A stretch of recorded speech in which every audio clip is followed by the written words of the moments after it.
Bonjour. Il y a une actualité en ce moment très brûlante et qui nous fait perdre le sommeil à tous. Je voudrais aussi me poser un certain nombre de questions comme pratiquement vous tous.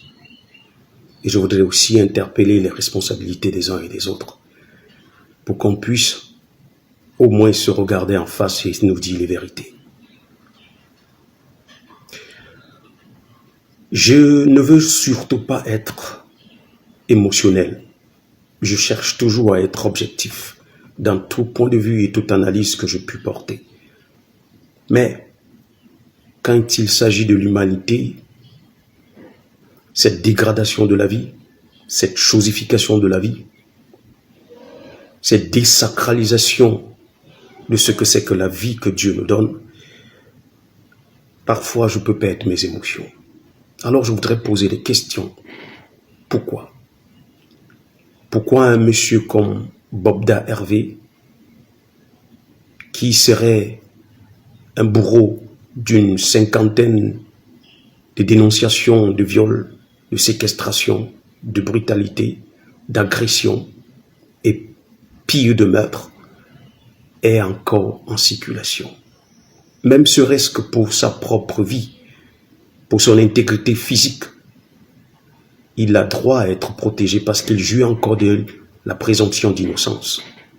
Mais pourquoi n'a-t-il pas encore été interpellé jusqu'à ce jour? Pourquoi attendons-nous? Parce que les autres, ces dénonciateurs, sont aussi en danger. Nous ne connaissons pas encore les tenants et les aboutissants de cette histoire. Alors il est idoine d'interpeller les forces de sécurité, de leur demander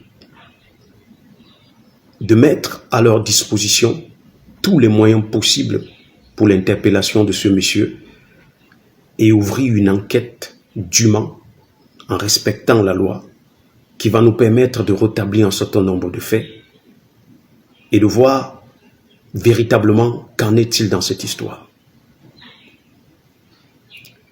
Nous pouvons lire dans ces témoignages des gens qui disent qu'il se fait offrir des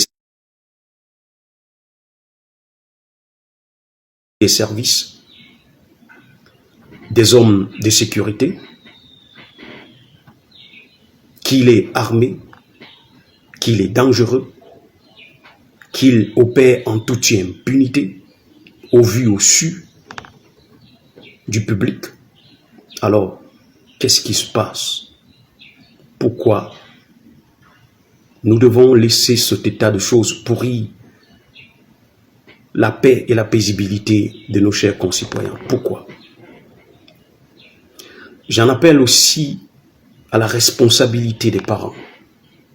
Vous devez faire votre maximum possible pour protéger, pour veiller sur vos enfants. Je sais combien la tâche est ardue. Je sais combien c'est compliqué en ce moment face à cette jeunesse qui est un peu trop pressée, qui veut courir plus vite que leurs pieds. Alors, je vais vous demander, chers parents, plus d'abnégation dans votre tâche, qui est déjà fastidieuse. Je vais aussi interpeller le procureur de la République de Yaoundé, ou de Douala, ou du Cameroun, de faire tout son maximum possible de séquestrer toutes ces personnes, même serait-ce que pour leur propre sécurité, pour complément d'enquête aussi, afin que nous ayons une histoire qui ne puisse pas nous ramener aux années sombres de notre existence.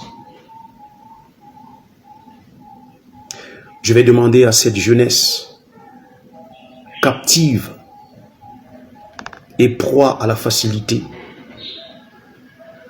proie au discours mensonger, croire au bluff de certaines personnes, de faire très attention.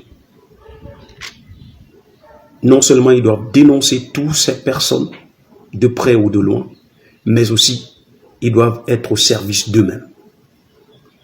Ils doivent apprendre que rien n'est gratuit dans la vie. Ils doivent apprendre de leurs erreurs et ils doivent comprendre que la vie n'est pas ce qu'ils croient. on n'a rien dans la vie sans se battre. Et tout justifiera la façon qu'on se battra. Soit on perdra la vie, soit on gagnera cette vie.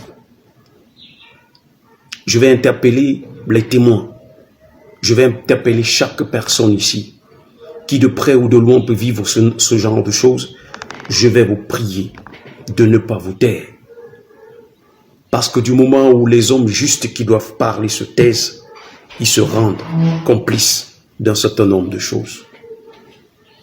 Alors, je vous exhorte à faire votre maximum possible pour que ce genre de personnes qui jouent encore de la présomption d'innocence jusqu'à maintenant, qui soient interpellées.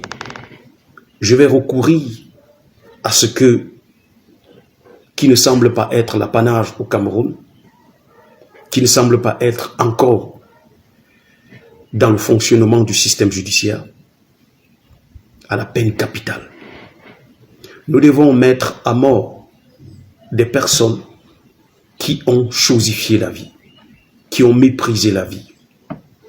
Nous devons les amener à confronter leurs propres faits, ce qu'ils ont fait de mal, et nous devons les amener à respecter cette vie pour que les récidivistes comprennent que ces genres d'actes ne peuvent pas rester impunis. La vie ne se résume pas à ce que chacun de nous veut. Il y a la loi, nous devons la respecter. Sur ce, que chacun de nous fasse son travail. Merci, que Dieu veille sur nous et que Dieu nous bénisse encore.